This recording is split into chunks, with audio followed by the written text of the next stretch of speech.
बिस्मिल्लाहिर्रहमानिर्रहीम। अस्सलाम वालेकुम नाज़रीन, आप यूट्यूब चैनल देख रहे हैं। मैं इमरान खान हूँ। नाज़रीन, अमेरिका के साथ साथ इसराइल का भी नुकसान हो रहा है। ये डोनाल्ड ट्रंप मजाक उड़ाते थे इंडिया का कि 8 जहाज उनके गिर गए, 9 गिर गए, 10 गिर गए। तो इकोनॉमिक टाइम्स ने लिखा कि डोनाल्ड ट्रंप भारत को कहते थे कि उनके 8 जहाज गिर गए, तो उधर 3 हफ्ते के बाद अमेरिका के अपने 16 जहाज मुख्तलिफ रिपोर्ट्स के मुताबिक गिर चुके हैं। तो अब अमेरिकी मीडिया भी डोनाल्ड ट्रंप का मजाक उड़ा रहा है। उधर ईरान ने इसराइल का एक और तैयारा गिरा दिया है F-16, और इसका दावा भी किया गया। अच्छा, एक चीज और है जो ईरानी फौज के तर्जुमान कर्नल इब्राहिम ने कही है। कर्नल इब्राहिम जुल्फिकारी को आप देख रहे हैं, गुज़िश्ता चंद दिनों से बड़ी संजीदा तरीके से आकर बात करते हैं। ना वो आंखें मारते हैं, ना वो गंदे इशारे करते हैं, ना वो गाली देते हैं, ना वो बड़के मारते हैं। वो आते हैं और प्रोफेशनल तरीके से अपनी बात करते हैं और चले जाते हैं। उनके हथियार बोलते हैं, जंग में उनकी कामयाबी बोलती है। अब वो ये कहते हैं कि ईरान अब पहले से ज्यादा जारे हो चुका है। 3 हफ्ते तक दुश्मन की एक एक कमजोरी को देखा गया है। अब वो क़यामत ढाएंगे कि इसराइल सारे जराइम और मुजालिम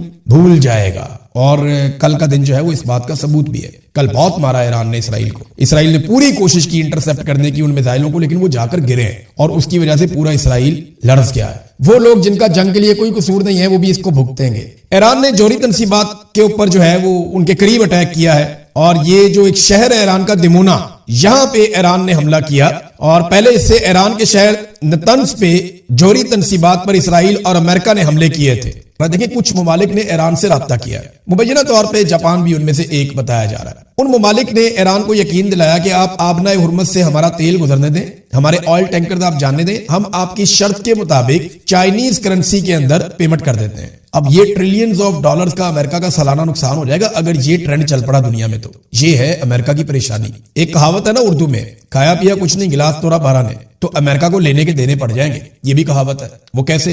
देखें, ये तो जंग लड़ने गए थे मफाद के लिए, अपने फायदे के लिए कि अरबों डॉलर कमा लेंगे दोबारा से, और इसराइल हमेशा के लिए महफूज भी हो जाएगा। गजा के अंदर भी अपना प्लान जो है उसको अमल दरामद कर लेंगे, और अरबों के ऊपर भी एक धाक बैठ जाएगी, पूरा निजाम एक बन जाएगा। और डोनाल्ड ट्रंप अमेरिका के अंदर उठने वाले पॉलिटिकल मामला या एप्स्टीन फाइल या ऐसी चीजों से भी मुबैना तौर पे बच जाएंगे। दिमाग में तो ये था, गेम पड़ गई उल्टी। हुआ ये कि ईरान ने आगे से मारना शुरू कर दिया, और अब जो ईरान ने शर्त रखी है, अगर इस शर्त के ऊपर बाकी ममालिक आ जाते हैं और आपने हुर्मत नहीं खुलती, यानी वो नॉर्मलाइज करते हैं, ठीक है जी आप चीनी करेंसी के अंदर पैसा दें, हमें उसकी आप इनवाइस दिखाएं कि आपने चाइनीज करेंसी के अंदर पेमेंट कर दी है, ले जाएं, आप ले जाएं अपने टैंकर, आपको नहीं रोका जाएगा। अगर ईरान ये करने में कामयाब हो गया तो ये ट्रेंड चल पड़ेगा। फिर रशिया जो है वो अपनी करेंसी के अंदर पेमेंट करवाएगा, चाइना अपनी करेंसी के अंदर पेमेंट करवाएगा, और आहिस्ता आहिस्ता यूरो के अंदर पेमेंट होगी, बाकी तो डॉलर नीचे जाए। डॉलर अगर नीचे चला गया आलमी सतह के ऊपर, या डॉलर के अंदर या पेट्रो डॉलर की जो टर्मिनोलॉजी है ये अगर इफेक्ट हो गई, तो फिर अमेरिका का जो सुपर पावर का स्टेटस है वो खतरे में पड़ जाएगा। एक नया वर्ल्ड ऑर्डर आ जाएगा। अकेला पहलवान बना हुआ ना,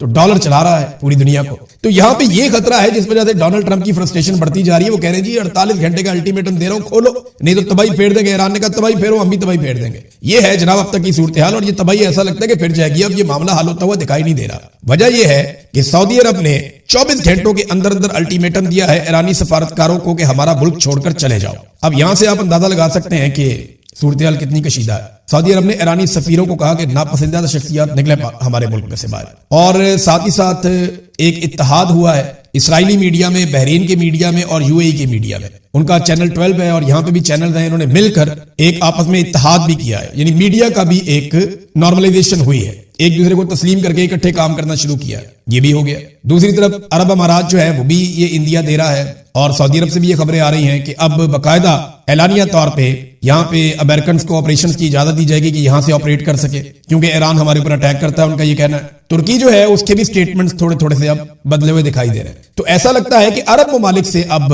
ईरान के ऊपर अटैक होगा, और पाकिस्तान को इस लड़ाई में उतरना पड़ जाएगा। पड़ क्या जाएगा पाकिस्तान की? तो ऐसा लगता है ख्वाहिश है कि वो इस लड़ाई में उतर जाए, क्योंकि जहां डॉलर वहां पे हमारी लड़ाई होती है। अमेरिका डॉलर देता है तो हम मुजाहिदीन बना देते हैं कि जनाब ये तो मुजाहिदीन है, ये तो कमाल लोग हैं। अमेरिका दोबारा डॉलर देता है तो हम कहते हैं नहीं ये तो दहशतगर्द थे, और फिर डॉलरों की लालच आती है तो हम उनको लाके पाकिस्तान में बसा देते हैं। फिर डॉलर की लालच आती है, हम उनके ऊपर बमबारी शुरू कर देते हैं। तो हमारा तो जनाब डॉलरों के साथ है मामला, डॉलरों के बगैर नहीं है। ईरान हमें डॉलर देता तो हम ईरान के साथ खड़े हो जाते, ये भी हो सकता था। लेकिन अभी एक अजीब ट्रेंड पाकिस्तान में मैंने देखा कि कल क्योंकि ईद का दिन था, तो ईद के दिन ईद की नमाज पढ़ाई उलमा इकराम ने, तो पाकिस्तान भर की मसाजिद से ये बात रिपोर्ट हुई, और हर जगह से दोस्तों ने बताया कि पूरे पाकिस्तान में मसाजिद में उलमा इकराम ने ईरान की फतह के लिए दुआएं मांगी। ईरानी कौम के लिए दुआएं मांगी हैं और ईरान के हक में दुआएं मांगी है पूरे पाकिस्तान की मसाजिद में उलमाए किराम ने। अब सवाल यह पैदा होता है कि हमारी मिलिट्री एस्टेब्लिशमेंट हमारे मुल्क को एक ऐसी लड़ाई में ले जाना चाहती है या एक ऐसे मुल्क के साथ लड़ाई में ले जाने की बात कर रही है जिसके लिए पाकिस्तान की कौम दुआएं मांग रही है। यानी अगर पाकिस्तान ईरान के साथ लड़ा या ईरान के खिलाफ लड़ा तो यानी पाकिस्तान न्यूट्रल भी रह सकता है ना इस लड़ाई में। दोनों बरादर इस्लामी मुल्क हैं, ठीक है, आप दोनों आपस में ना लड़े, हम ये कह सकते हैं, हम सालसी का किरदार अदा कर सकते हैं, वो तो सबसे अच्छा है। लेकिन अगर ये दोनों लड़े तो अगर अब एक तरफ से खड़े हो गए तो मुसीबत बन जाएगी, क्योंकि जो दूसरी तरफ है उसको तो इसराइल और अमेरिका भी मार रहे हैं। इसलिए कौम की हमदर्दियां उनके साथ है। ईरान के साथ कौम की हमदर्दी इसलिए नहीं है कि कोई शिया सुन्नी का मामला नहीं, ईरान के साथ कौम की हमदर्दी इसलिए है कि ईरान को मारने वाले अमेरिकन और इसराइली है और पाकिस्तान की एस्टेब्लिशमेंट ने सारी जिंदगी कौम को यह बताया कि इसराइली भी बहुत बुरे हैं और अमेरिकी भी बहुत बुरे हैं। अब कौम के दिमाग में वो बात बैठ गई है तो कौम कह रही है कि अगर वो इतने ही बुरे हैं तो आज ईरान उनसे लड़ रहा है तो आप ईरान से क्यों लड़ने जा रहे हैं। तो ये कौम जिसके लिए दुआ कर रही है ये उसके साथ लड़ने जा रहे हैं। ये बड़ा महंगा काम पड़ जाएगा और बहुत अजीब काम हो जाएगा। नाज़रीन, ईरान ने एक चीज पे और खबरदार किया है और इसके ऊपर बीबीसी की रिपोर्ट भी है। ईरान ने कहा कि अगर अमेरिका ने खारज जजीरे के ऊपर हमला किया तो ईरान बहराए अहमर और आबनाए बादल मंदब इन दोनों को भी गैर मुस्तहकम कर सकता है। अब ये बहराए अहमर कौन सा है? ये रेड सी है। ये बाब मंदब से आगे ऊपर जहां पे नहर स्वेद है ये वहां तक का इलाका है समंदर का। और इसको ईरान कैसे गैर मुस्तहकम कर सकता है? यहां पे देखें सिक्योरिटी के कुछ एरियाज बने हुए हैं, उनको ईरान मिसाइलों से निशाना बना सकता है। और जो हौसी हैं वो क्योंकि यमन के हौसी ईरान को सपोर्ट करते हैं तो वो भी यहाँ पे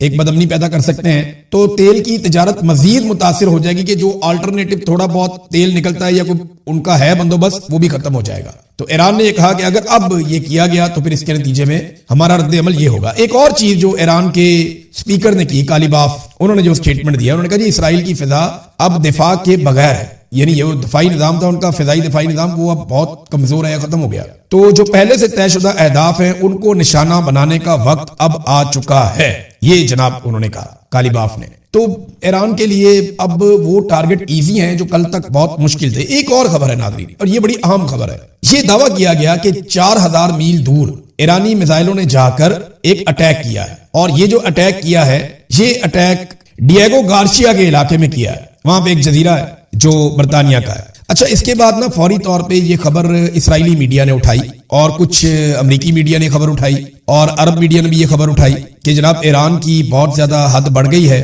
और इनकी रेंज बहुत ज्यादा है इनकी मिसाइलों की, ये पूरे यूरोप को भी तबाह कर सकते हैं। तो मैंने इस खबर को ज्यादा तवज्जो इसलिए नहीं दी थी क्योंकि मुझे लगता था कि ये कोई एक फॉल्स फ्लैग टाइप का ऑपरेशन है कि यूरोप को खौफजदा किया जाए ईरान के जरिए से कि जनाब ईरान के मिसाइल तो यहां तक पहुंच रहे हैं तो वो आप सबको भी मार सकता है, पूरे यूरोप को मार सकता है, लिहाजा मिलकर ईरान वाला खतरा खत्म कर दिया जाए। लेकिन ईरान ने इसके ऊपर एक स्टेटमेंट दिया और ईरान ने ये कहा कि जनाब ये मिसाइल हमने नहीं दागे, हमने ये मिसाइल नहीं चलाए, ये मिसाइल कहीं और से आए। अब ये बताएं जनाब मिसाइल कहां से आए, ये बात तो फिर इन्वेस्टिगेशन में पता चल सकती है क्योंकि ये दोनों मिसाइल अपने टारगेट पे नहीं आए, लेकिन सिर्फ ये बताया गया कि यहाँ पे 2 मिसाइल आए, ईरान वाली साइड से आए। अब ये किसने चलाए, कहां से चलाए, इसके बारे में कोई इंफॉर्मेशन नहीं है। और 4000 मील दूर आकर अगर ये मिसाइल गिरे हैं तो ये पूरे यूरोप को एक वार्निंग देने वाली, वार्निंग शॉट होता है ना, ये उस तरह का एक शॉट है कि पूरे यूरोप को एक वार्निंग दी गई है। लेकिन ईरान ने कहा जनाब कि ये हमने नहीं चलाया। पाकिस्तान के सबसे बड़े और मकबूल लीडर, पाकिस्तान के साबिक वजीर आजम और पाकिस्तान की आवाम की अक्सरियत के मुश्तरका लीडर इमरान खान साहब, उन्होंने अपने बेटों से बात की है टेलीफोन पे और बात तो बड़ी लंबी चौड़ी है लेकिन एक जुमले में सारी कहानी है। इमरान खान ने अपने बेटे से कहा, जो उनकी बहन ने रिपोर्ट भी किया, कि कासिम मेरे पाकिस्तानियों को मेरी तरफ से ईद मुबारक देना।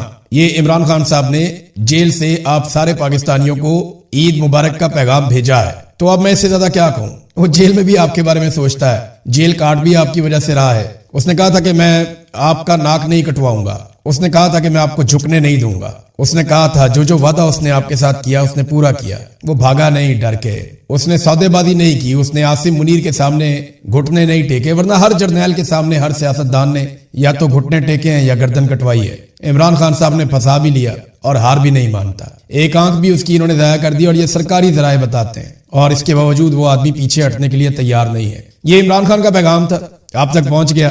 इमरान खान ने और भी बहुत पैगाम दिए हैं आपके लिए और उसको उम्मीद है कि उसकी कौम एक दिन खड़ी हो जाएगी और इसी उम्मीद के सहारे वो ये लड़ाई इस कौम के लिए लड़ रहा है। आसिफ अली जरदारी, नवाज शरीफ, आसिम मुनीर, अगर इमरान खान साहब के साथ बैठ जाए, बातचीत हो जाए तो मसले का हल निकल आएगा। देखिए आसिफ अली जरदारी और नवाज शरीफ तो ना 3 में ना 13 में बेचारे बिला वजह ही बीच में होंगे, लेकिन अगर आसिम मुनीर इमरान खान साहब से मिलने जाके जो इमरान खान की बहन ने भी कहा था कि अगर इमरान खान के सामने कोई रो दे तो वो फिर माफ कर देते हैं। लेकिन आसिम मुनीर साहब को करना क्या, सिर्फ इमरान खान साहब से ये कहना कि जी मुझे आप कुछ ना कहें, फिर उन्हें इस्तिस्ना की भी जरूरत नहीं रहेगी, फिर उन्हें किसी और ऐसी चीज की जरूरत नहीं रहेगी और वो निकल जाए इस सारे मामले में से। ठीक है, छोड़े सियासतदानों को, मुल्क को चलाने दें, लेकिन जिसके पास ताकत होना पाकिस्तान में वो ताकत छोड़ता नहीं।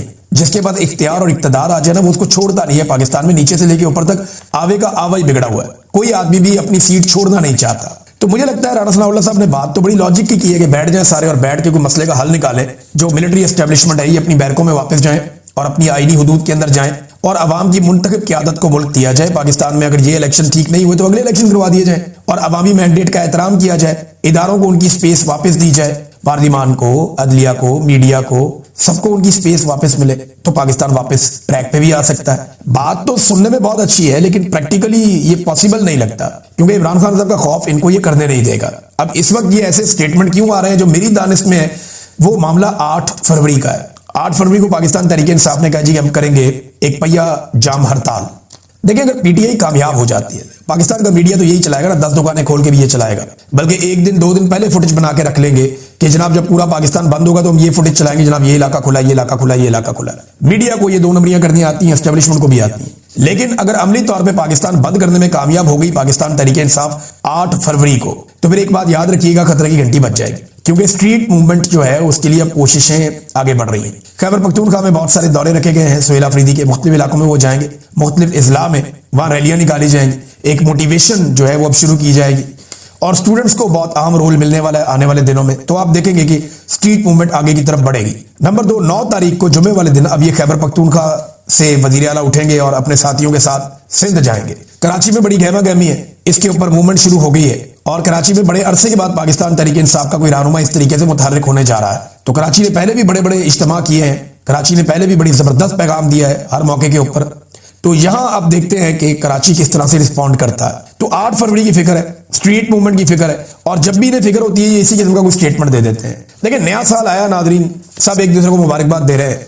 पाकिस्तान में लोग रात भर नाच गा रहे थे सड़कों पे, ऐसे जैसे पाकिस्तान की तरक्की का सफर रुक ही नहीं रहा। यानी ऐसे नाच गा रहे थे जैसे लोग इंटरटेनमेंट के बेचारे तरसे हुए हैं, सुख का सांस ही कोई नहीं है।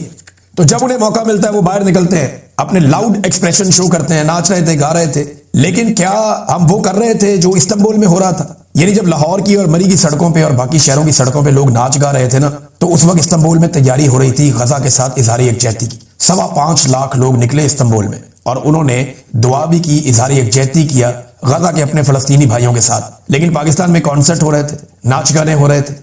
पाकिस्तानियों को यह सोचना पड़ेगा कि उनके ऊपर यह जुल्म क्यों होता है। ये जालिम आपके ऊपर तब तक मुतहर्रिक रहेंगे जब तक आप एक मुट्ठी बनकर खड़ा होना नहीं सीखेंगे। गानों पे झूमने से बेहतर है कि आप एक दफा दमादम मस्त कलंदर करें और अपना हक मांगे, क्योंकि आपके हक के लिए सिर्फ लीडर की जिम्मेदारी नहीं है कि वो लड़े। कभी नवाज शरीफ लड़े, कभी बेनजीर लड़े, कभी जुल्फिकार दी भुट्टो लड़े, कभी कोई और लड़े। आज इमरान खान लड़ रहा है वो लड़ाई।